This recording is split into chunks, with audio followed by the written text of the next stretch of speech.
नमस्कार, स्वागत है आपका। मेरा नाम है विपिन चौधरी।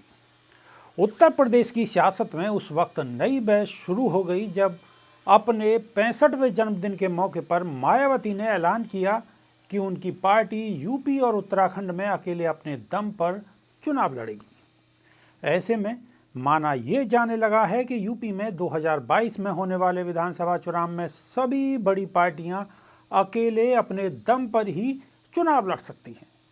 वैसे अब तो ओवैसी और राजभर की पार्टी ने भी मिलकर 9 पार्टियों का गठबंधन बनाया है, तो साथ ही आम आदमी पार्टी भी यूपी के चुनावी रण में उतरने का ऐलान कर चुकी है। इसी सिलसिले में देखिए हमारी ये खास रिपोर्ट। बीएसपी सुप्रीमो मायावती ने अपने 65वें जन्मदिन के मौके पर जो बातें कही हैं, उसने उत्तर प्रदेश की सियासत में नई बहस की शुरुआत कर दी है।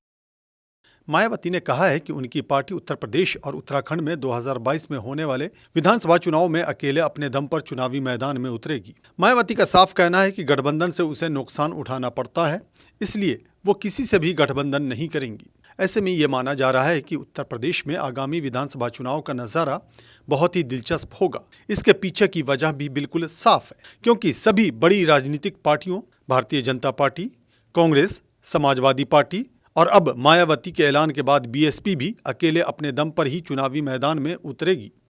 हालांकि सपा प्रमुख अखिलेश यादव ने यह जरूर कहा है कि वो किसी बड़ी पार्टी से गठबंधन न कर छोटी पार्टियों के साथ गठबंधन कर चुनावी मैदान में उतरेंगे। इसलिए ये अटकलें लगाई जा रही हैं कि सपा का अजीत सिंह की पार्टी आरएलडी के साथ गठबंधन हो सकता है। साथ ही और भी दूसरी छोटी पार्टियों के साथ सपा गठबंधन कर सकती है। फिर भी बड़ी पार्टियों के साथ गठबंधन न करने की बात कहकर अखिलेश यादव ने तस्वीर साफ कर दी है।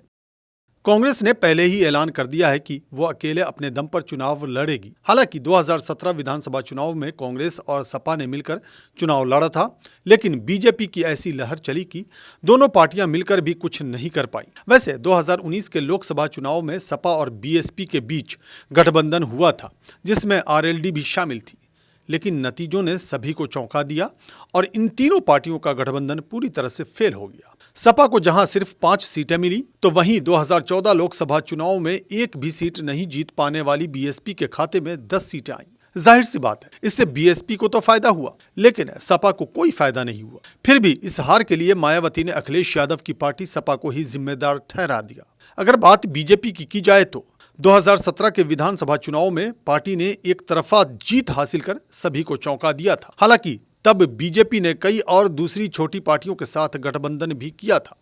पर उत्तर प्रदेश में 2022 में होने वाले विधानसभा चुनाव में असदुद्दीन ओवैसी की पार्टी मजलिसे इत्तेहादुल मुस्लिमीन और योगी सरकार में सुहेल देव भारतीय समाज पार्टी के मुखिया ओम प्रकाश राजभर ने गठबंधन कर यूपी की सियासत को नया मोड़ दिया है। ओवैसी और राजभर ने 9 दलों का गठबंधन बनाकर राज्य की सियासत में दिलचस्पी रखने वालों की उत्सुकता बढ़ा दी है। खास बात यह है कि आगामी विधानसभा चुनाव में आम आदमी पार्टी भी अपनी किस्मत आजमाने जा रही है, जिसके मद्देनजर आपने अपने 40 विधायकों को यूपी के रण में उतारने का फैसला किया है।